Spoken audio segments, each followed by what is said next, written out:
Olá, boa noite, a paz a todos. Chegando para a meditação na Palavra de Deus, lendo inicialmente no livro de Atos dos Apóstolos, capítulo 3, versículo 1 e depois mais alguns sequentes.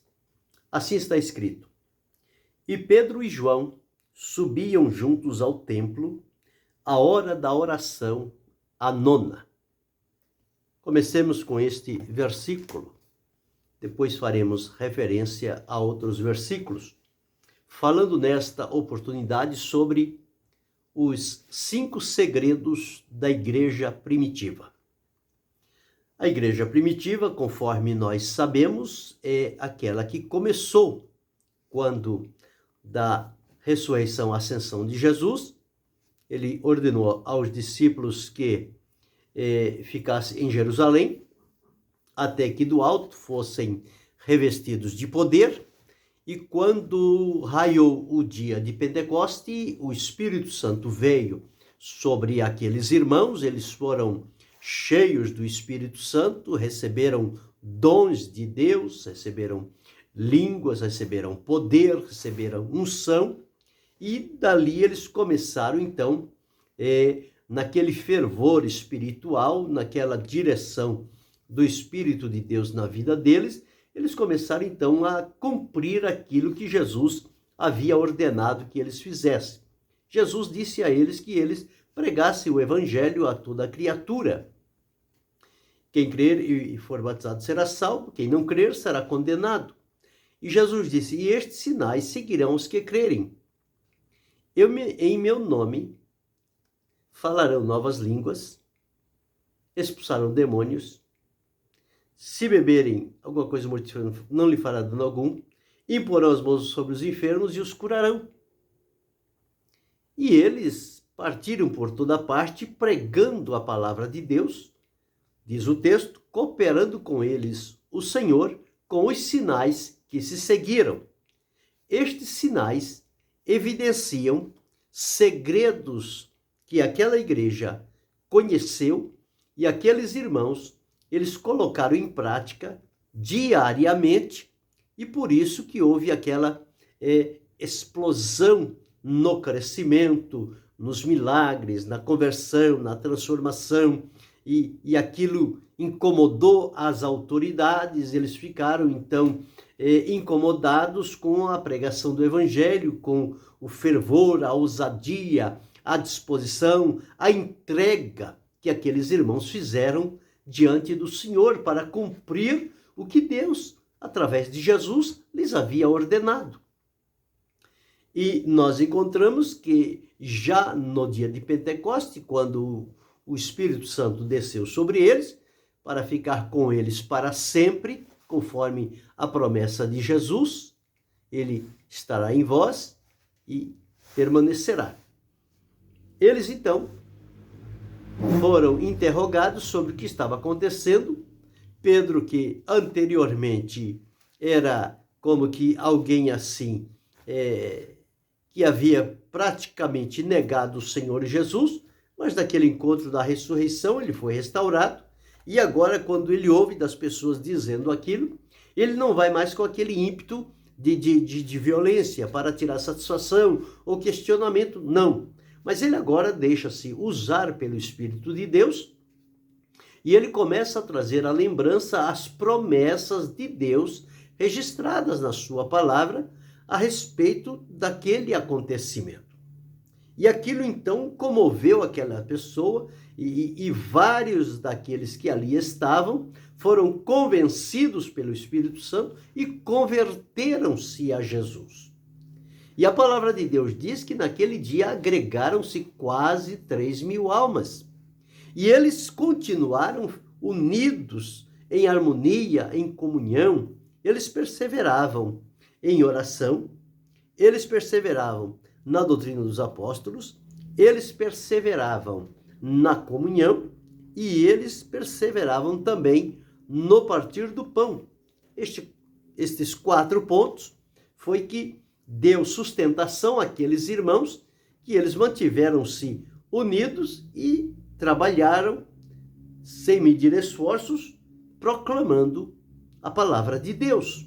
Então, eles se mantinham firmados na doutrina dos apóstolos, na comunhão, no partir do pão e nas orações.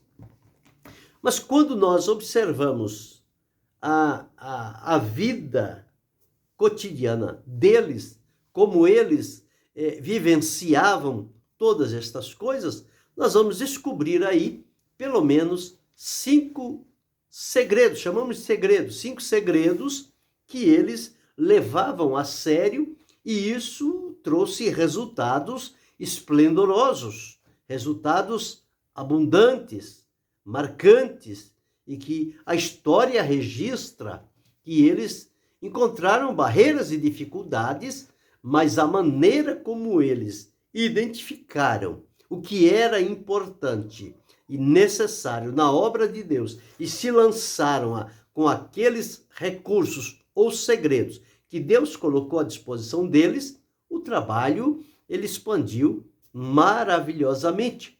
E quando nós olhamos esta igreja primitiva, embora agora já debaixo de um começo de uma perseguição, de uma ameaça, de um cala-boca, para que não falasse mais o nome de Jesus, não difundisse aquela doutrina, e porque Jerusalém já estava cheio daquilo, e as autoridades estavam sentindo-se incomodadas com aquilo.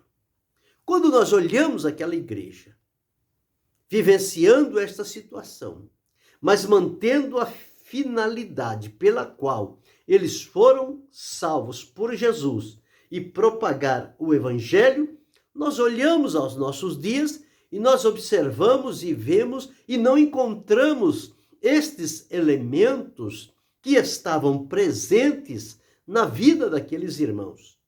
E que eles, então, conforme diz a palavra, eles revolucionaram o mundo. Eles alvoroçaram o mundo com um testemunho vibrante, fiel e poderoso.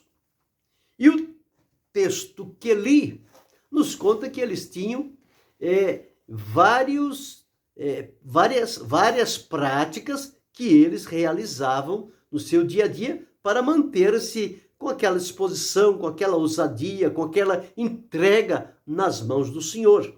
E Deus cooperou com eles porque eles escolheram os pontos certos para se firmarem, e com isto, em cada ação, havia operação de Deus. Então, estes 5 segredos que nós encontramos, o primeiro deles está aqui no versículo que li. Diz que Pedro e João subiam juntos ao templo à hora da oração, a 9ª.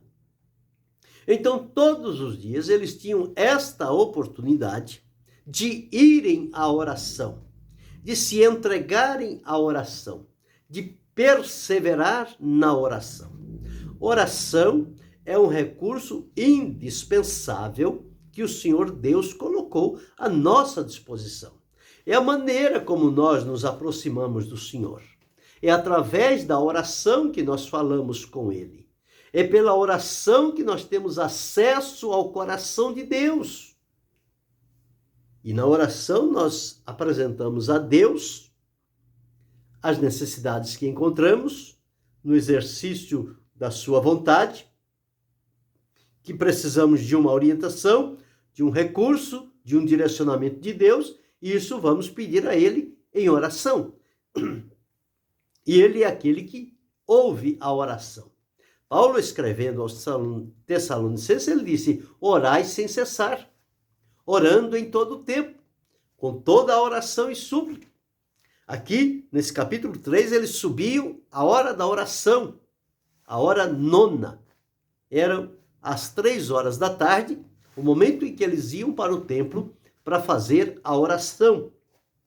Mas encontramos também, lá no capítulo 12, quando Pedro estava preso, estava na prisão, para ser entregue logo depois da festa, diz a palavra de Deus que a igreja fazia contínua oração por ele a Deus.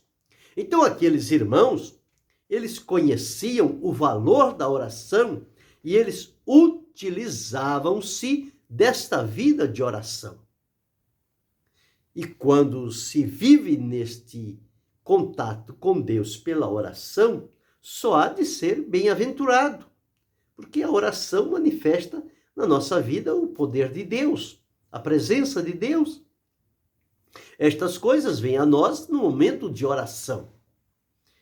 Quando nós observamos que nos dias atuais já quase que não se fazem mais orações, e nos lembramos que num passado não muito distante, a igreja sempre valorizou o trabalho da oração. As orações no templo, oração nas casas, o trabalho de vigílias, que vigílias eram feitas para orar, separar um tempo na noite para passar momentos de oração na presença do Senhor. Então, este tempo de oração, que era praticamente algo como que sagrado no meio evangélico, não se começava um culto sem orar pelo menos 30 minutos antes de cada culto. E na semana tinha aqueles cultos chamados cultos de oração, que era o período todo de oração, uma hora e pouco, e dentro dos 10 a 15 minutos finais, cantava-se um hino para contribuição, lia um texto da Bíblia e despedia o povo e ia para casa. E na mesma semana tinha um outro dia que era o culto de doutrina. Aí sim, eles oravam um pouco menos, porque eles teriam que fazer a exposição, o ensino da palavra de Deus, e aí precisava tomar um tempo maior. Mas eles tinham, na semana, eles tinham 2 cultos públicos, eles tinham um culto de oração e eles tinham um culto de doutrina. Então, aqueles irmãos, eles eram bem alimentados e fortalecidos. Com o passar do tempo, foram modificando as coisas e foram tirando aquele culto de oração que tinha. E passaram, então, a ter os cultos públicos e o culto de doutrina, chamado culto de doutrina, culto do ensino.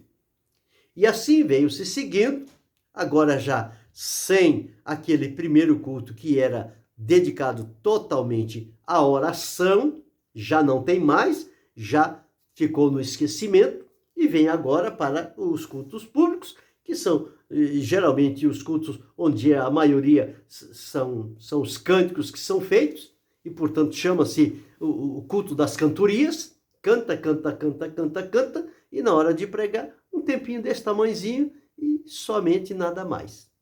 Então não tem o sustentáculo para a vida das pessoas. E os cultos de doutrina passaram a ser então estes cultos. Com o passar do tempo, reduziram-se também o período da oração. Já não se ora mais como orava. Já não se expõe a palavra de Deus como ela era exposta anteriormente. Porque agora, aqueles grupos, aqueles conjuntos que cantam nos cultos públicos, eles passaram a cantar também nos cultos chamados de doutrina. Então, diminui-se o tempo da oração, diminui-se o tempo da palavra e aumenta o tempo dos cânticos. E canta os oficiais, canta os grupos, vários grupos, e depois sobra-se um tempinho muito pequeno para uma exposição da palavra de Deus. E na maioria das vezes, ao invés de haver uma exposição, em alguns casos, há somente uma coisa bem básica, sem nenhum fundamento, sem nenhum aprofundamento, sem nenhum chamado a uma vida de consagração a Deus, quando não acontece desses cultos serem totalmente distorcidos para cultos de revelações, revelamentos. E por aí as coisas estão se encaminhando. Então perdeu-se aquele envolvimento com oração e com a palavra, que foram os responsáveis pelo sustentáculo, pela vida da igreja e pelo fortalecimento que isso trazia ao coração dos crentes. Hoje não se tem mais isto. Essas coisas ficaram no passado. E parece que a tendência é que cada tempo que vai se passando, eles vão reduzindo mais. E hoje já se chamam culto da palavra. Mas quando você vai lá, palavra mesmo que é bom, quase nada. E às vezes o trabalho não tem aquela vivacidade, não tem aquela disposição, aquela ousadia, aquele dinamismo. E as pessoas ficam como que insatisfeitas. Por que acontece isso? Acontece porque tirou o que era essencial do culto, que é oração e Bíblia. Tirou oração e tirou a palavra de Deus do culto, tirou tudo. Não sobra nada. Sobra só passatempo. E, portanto, as pessoas não conseguem mais ter aquela firmeza, aquele aprofundamento espiritual para enfrentar as lutas, os problemas, as dificuldades que vêm sobre a vida deles e para que eles possam resistir em nome do Senhor. Mas a igreja primitiva, ela dava tempo suficiente para a oração. Eles oravam com tanta ousadia, com tanta convicção, com tanta graça, que diz a palavra de Deus que o lugar em que eles oravam se moviam. Quando Paulo e Silas estavam no cárcere, cantando e orando, o cárcere se moveu, as cadeias se abriram. Quando Pedro estava preso, amarrado pelas mãos e os pés, quando a igreja estava orando, as cadeias caíram das mãos dele. Veja o poder da oração. E como aquela igreja valorizava a oração. Então, oração é fundamental. Não se deve faltar. Lembra-se que quando Jonas estava no ventre do grande peixe, lá no fundo do mar, ele fez uma oração que foi a salvaguarda para a vida dele. Ele estava em desobediência. Quando ele viu que as coisas pioraram para o lado dele, ele recorreu à oração. E Deus, por misericórdia, ouviu aquela oração e levou ele em livramento. Outro foi Ezequias, quando ele recebeu a ordem de preparar a casa, porque ele ia morrer. Ele se volta para a parede, ele faz uma oração, ele chora diante do Senhor. Deus ouve aquela oração e Deus muda o quadro. E ele recebe ainda o acréscimo de 15 anos. Quando Elias se defronta com Acabe, Elias não vai com conversas passageiras, com histórias, sem pé nem cabeça. Elias vai em nome do Senhor. Elias vai em oração. Elias utiliza-se da palavra de Deus. E ele tornou-se invencível. E através da oração, Deus fez com que fogo descesse do céu e consumisse aquele holocausto. Então veja que Deus responde à oração. Mas é preciso ter uma vida de oração. Estes homens eram gigantes da oração. Pedro e João, aqui no texto que li, eles iam à hora da oração, à nona, ao templo orar. Estes homens, quando passavam pelas ruas, a manifestação do poder de Deus na vida deles era algo constante. Por quê? Eles viviam em constante oração. Um cristão do século passado, ele disse: muita oração, muito poder. Pouca oração, pouco poder. Nenhuma oração, nenhum poder. Por que eles tinham muito poder? Porque eles oravam muito. Por que hoje não se tem poder? Porque não se ora mais. Como é que vai ter o poder de Deus sem a oração? Se a oração é a plataforma que nos coloca diante de Deus para que a manifestação do poder venha sobre nós. Então, não tendo a oração, não tem manifestação do poder de Deus. E as pessoas não têm o que reclamar porque estão deixando de orar. E orar era um dos 5 segredos da igreja primitiva. Eles praticamente viviam de joelhos, orando em todo o tempo, orando com fé, orando com ousadia, enfrentando perseguições, mas não se omitindo de orar, continuava orando. E dizia, enquanto orava, o Senhor, olha para as suas ameaças e concede aos teus servos que fale com ousadia a tua palavra. Quem ora não se intimida. Quem ora não se amedronta. Quem ora não foge dos problemas, das dificuldades, mas ele enfrenta em nome do Senhor e vence. Então, o primeiro segredo da igreja primitiva era oração. Por isso que foi uma igreja valente, valorosa e se tornou um referencial para todas as igrejas ao longo dos séculos. E quando olhamos as igrejas hoje, elas estão irreconhecíveis. Parece que se tornou somente um lugar de ajuntamento. As pessoas têm canseira, não conseguem orar. Os trabalhos de vigílias que eram feitos eram noites de oração. Eram 2 horas o primeiro período de oração.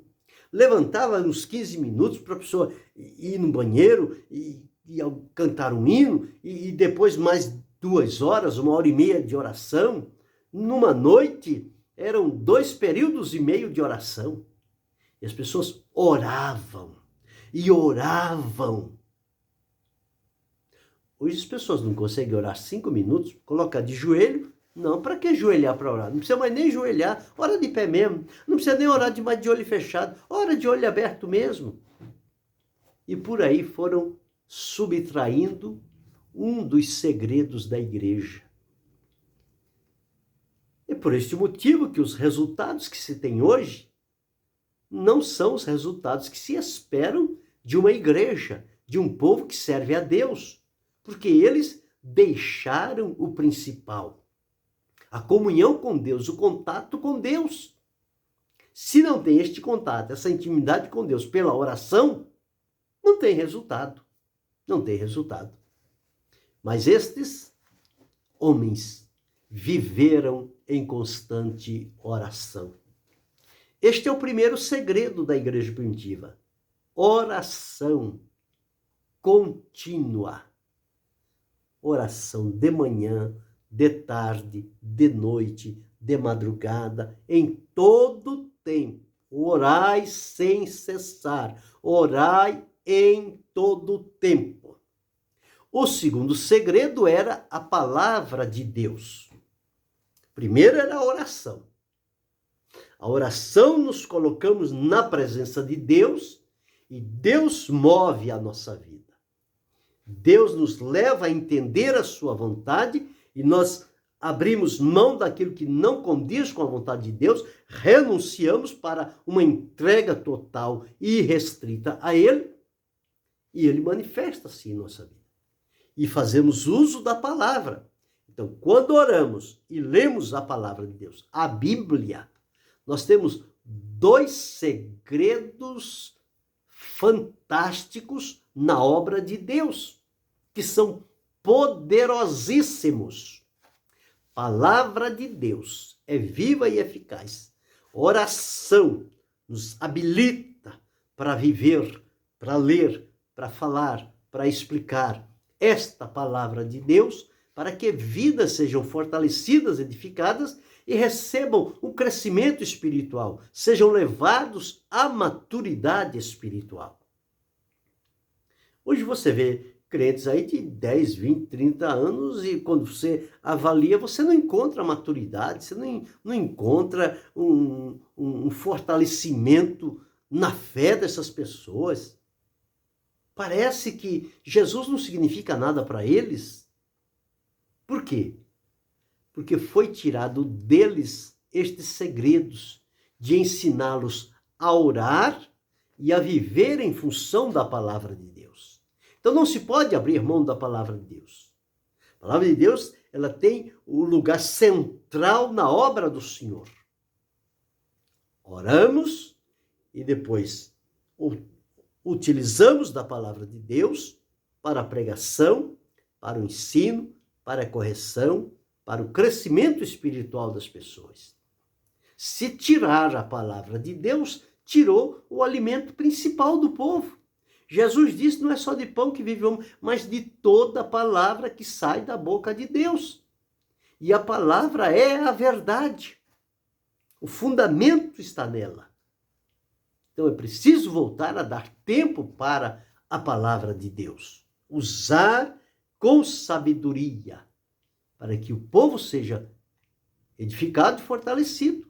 Deus reclamou com o profeta do Antigo Testamento, com o povo, dizendo: o meu povo foi destruído porque lhe faltou conhecimento.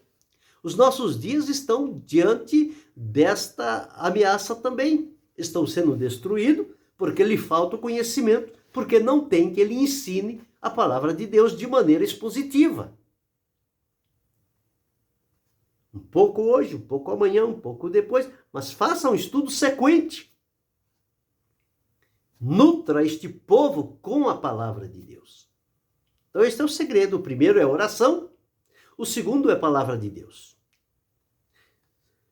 Tendo se alimentado com oração e palavra de Deus, o terceiro segredo que a igreja primitiva tinha era a autoridade no nome de Jesus. Eles não abriam mão do nome de Jesus. Tudo na vida deles girava em função do nome de Jesus. Este texto que li quando eles subiam à oração, estava à porta do templo um coxo. E quando pedia esmola, quando Pedro e João chegam ali, ele pede esmola e Pedro disse: olha para nós, não temos ouro nem prata, mas o que temos te damos, em nome de Jesus Cristo. Levanta-te e anda. E o coxo se levantou e andou. Então veja que o poder de Deus estava na vida destes homens.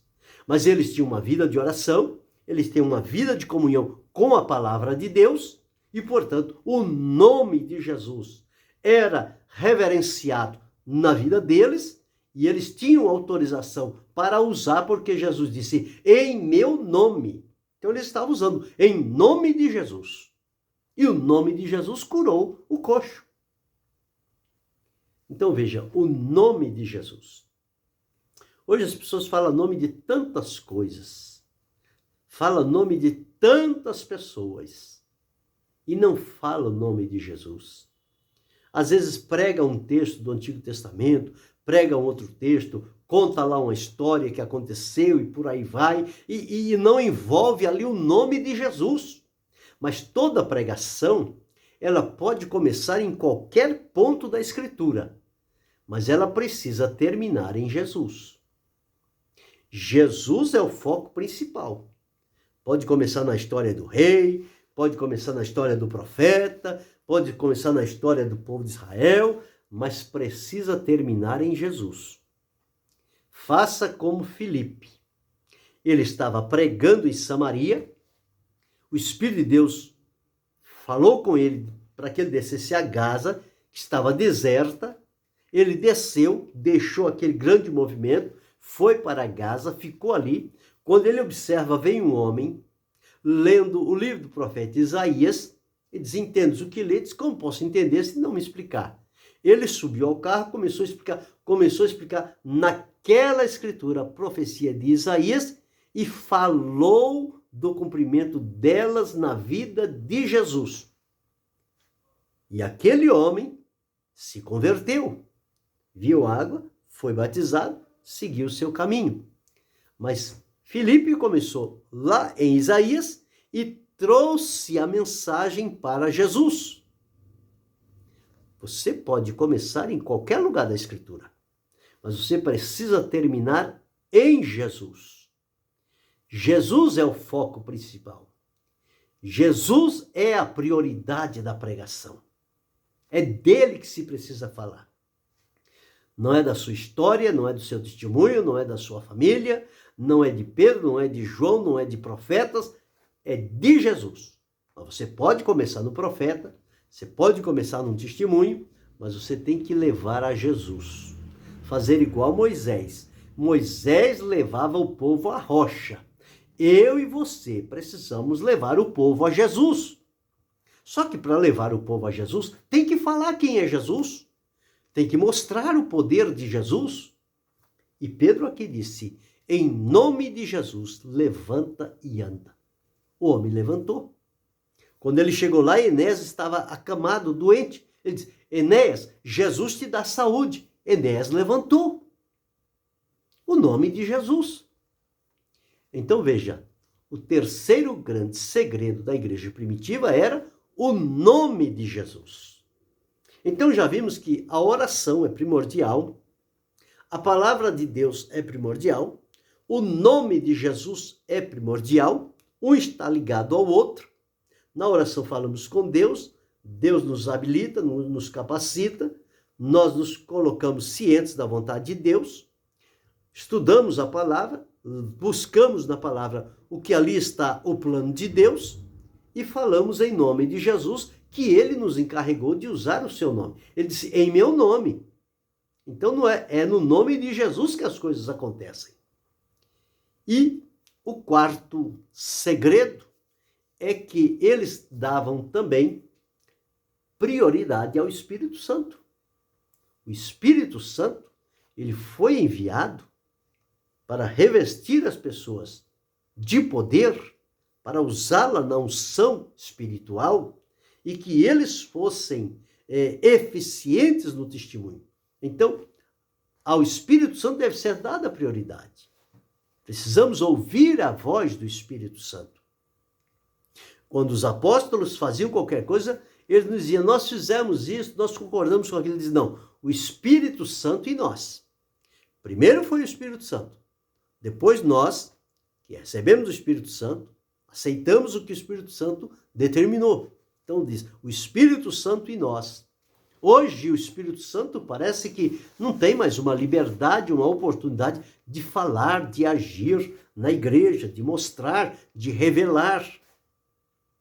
Como ele fez na igreja de Antioquia, eles estavam orando, o Espírito Santo disse, separai-me a Barnabé e a Saulo para a obra que os tenho chamado.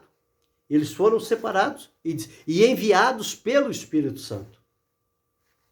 Quando Paulo quis pregar, o Espírito Santo disse, aqui não. Mas recebeu logo uma visão e foi para a Macedônia, foi para outro lugar. Porque era a direção de Deus. Eles viviam na orientação e direção do Espírito Santo. O Espírito Santo precisa continuar tendo prioridade na igreja. Ele é aquele que realiza a obra de Deus. Nós somos um simples instrumento que Deus usa a nossa voz. Mas é o nome de Jesus que opera, é o poder do Espírito Santo que opera, é a palavra de Deus que opera, é a oração que faz com que este canal de comunicação com Deus não tenha nenhum impedimento. Então, em quarto lugar, é preciso dar lugar ao Espírito Santo.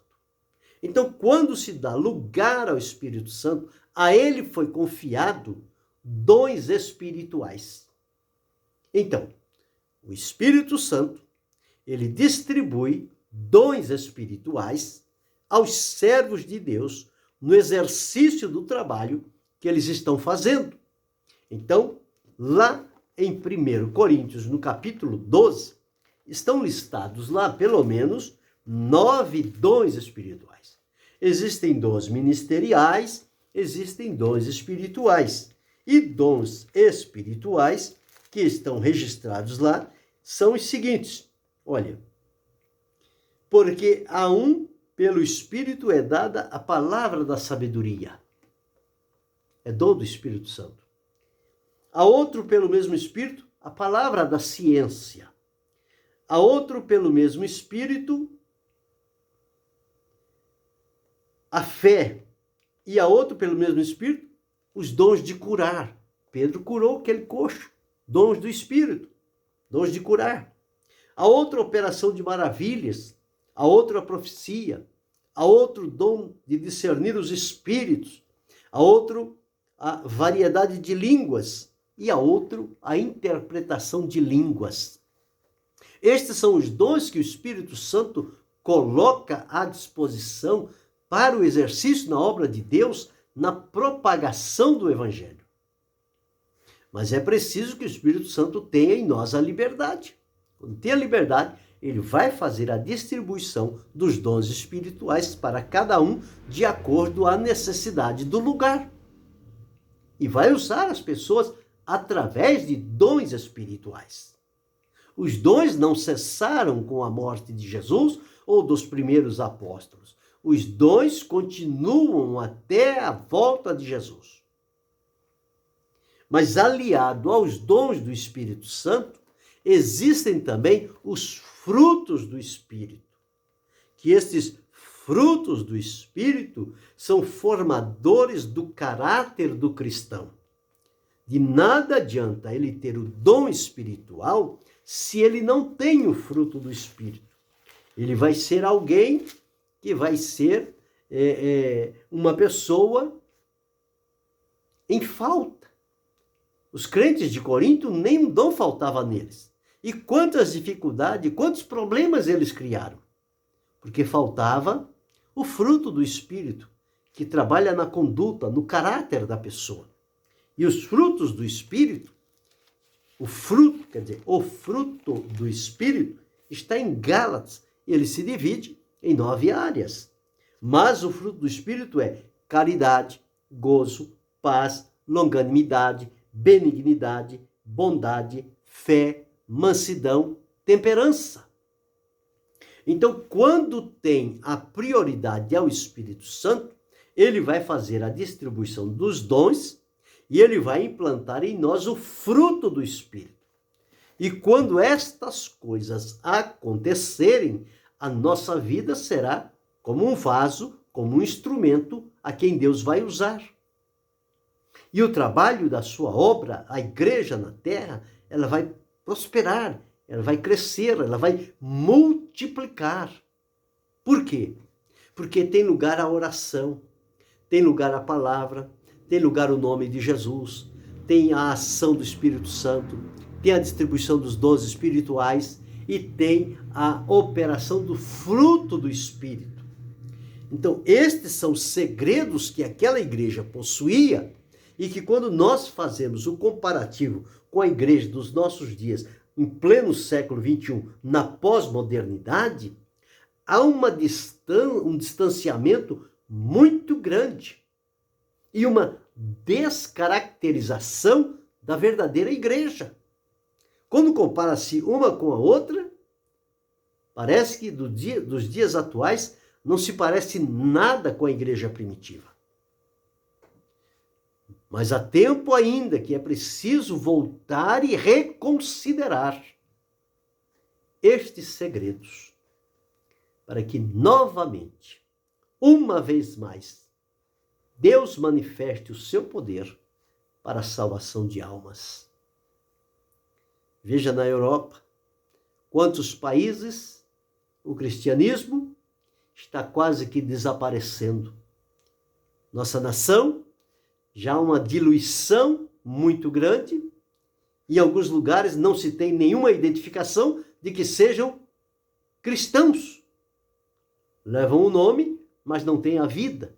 Mas aqui está uma norma para que nós possamos nos ater a ela e buscar de Deus uma vida de oração, tempo para a palavra de Deus, usar a autoridade que está no nome de Jesus que Ele nos confiou, dar a liberdade ao Espírito Santo de agir em nós.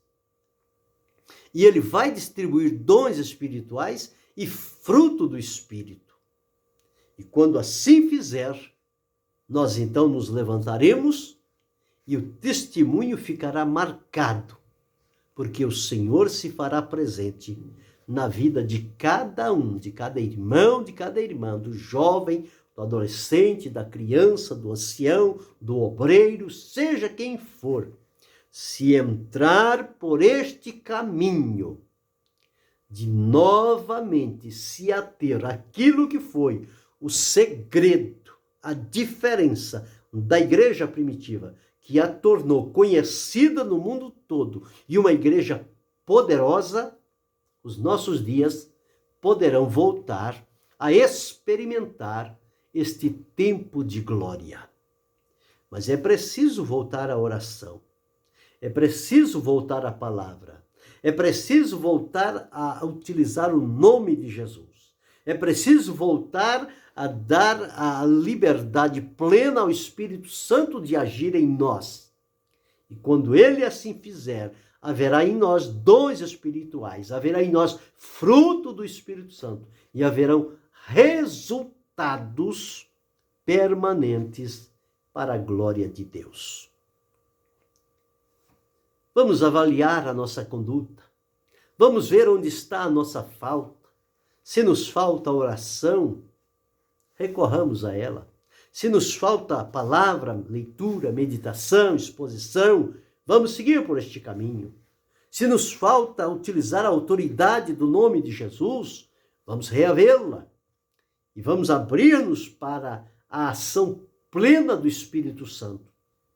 E os 12 frutos se farão presentes na nossa vida.